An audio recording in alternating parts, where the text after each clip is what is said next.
G'day, I'm so thrilled that you've decided to continue journeying with us here at Life in the Rowboat. If you haven't watched the first video, which is the introductory video on the homepage, I'd encourage you to go back and watch that before you view this particular video. Today we want to have a look at the connection between the rowboat, which is a picture of our future, the ark, and the cross. Now, my adventure into making these connections all started with a simple word study of grace.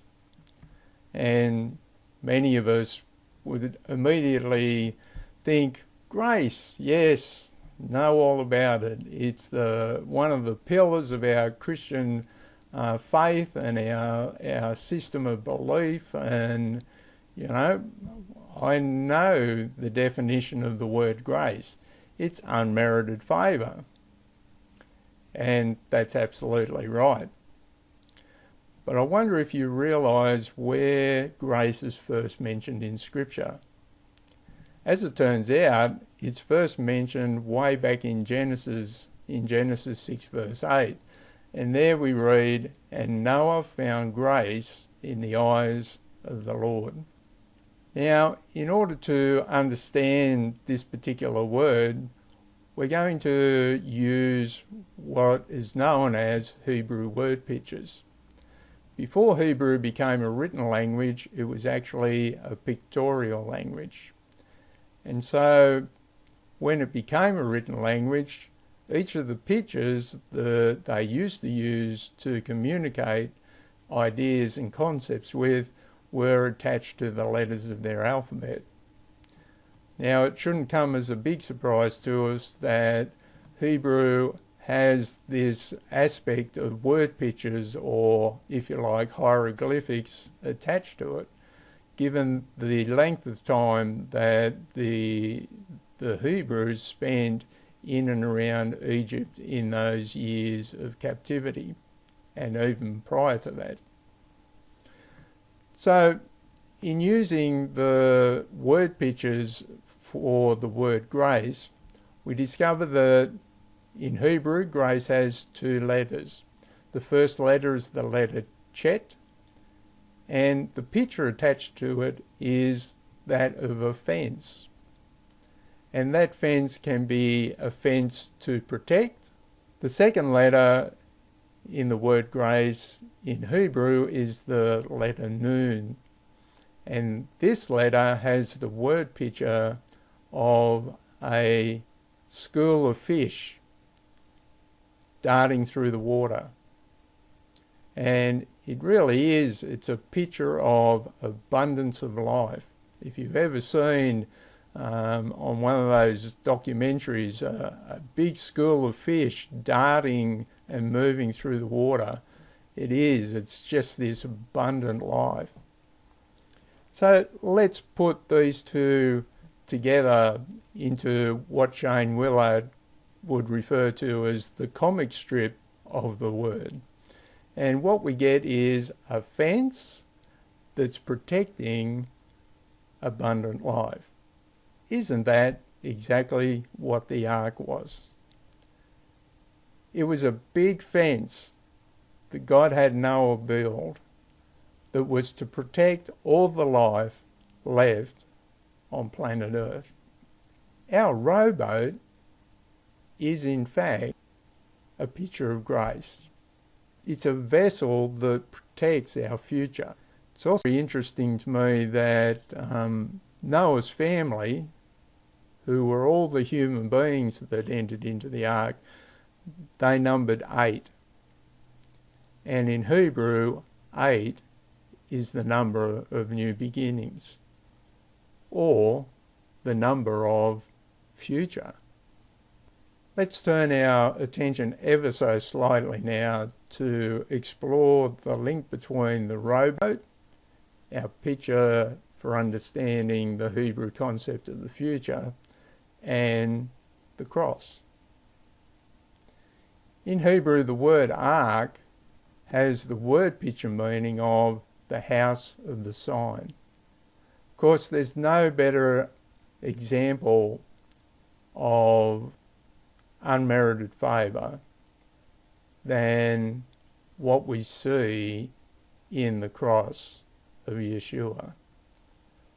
What he did for us was totally unmerited, and the favour that flowed from his sacrifice is just beyond our comprehension. So I was fascinated to discover that in relation to building the ark, God gave Noah what seems to be a almost obscure instruction.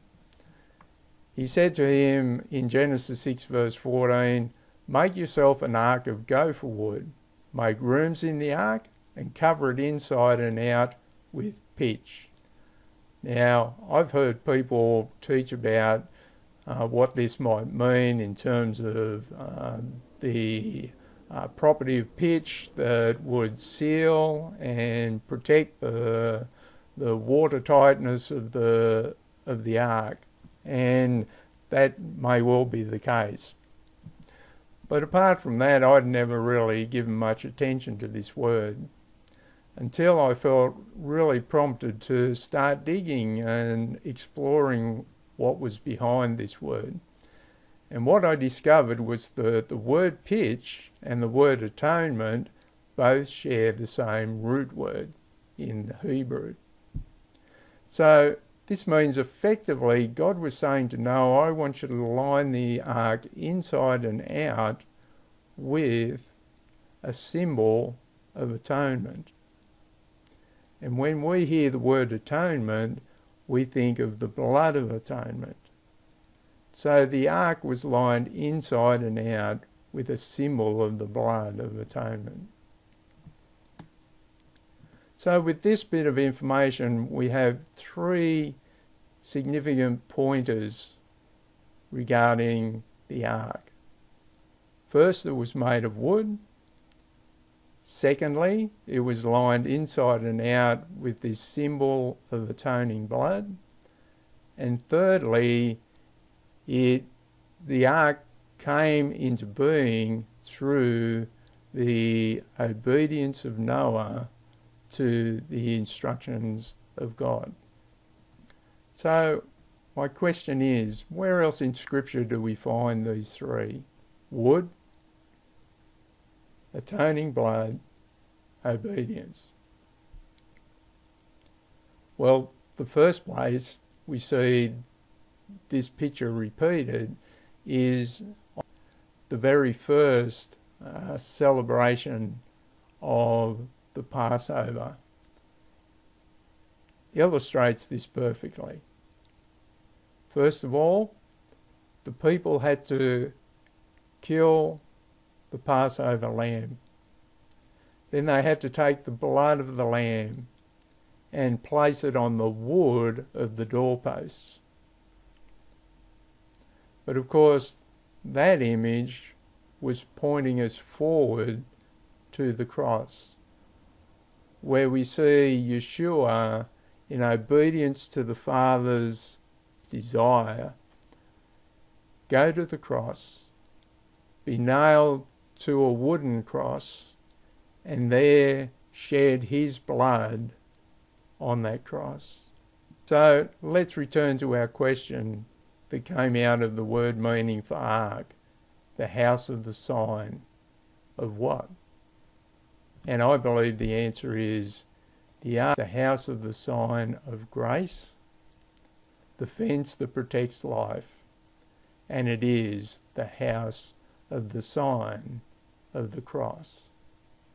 It is in fact a symbol of our future, protected by God's grace and by the cross of Yeshua.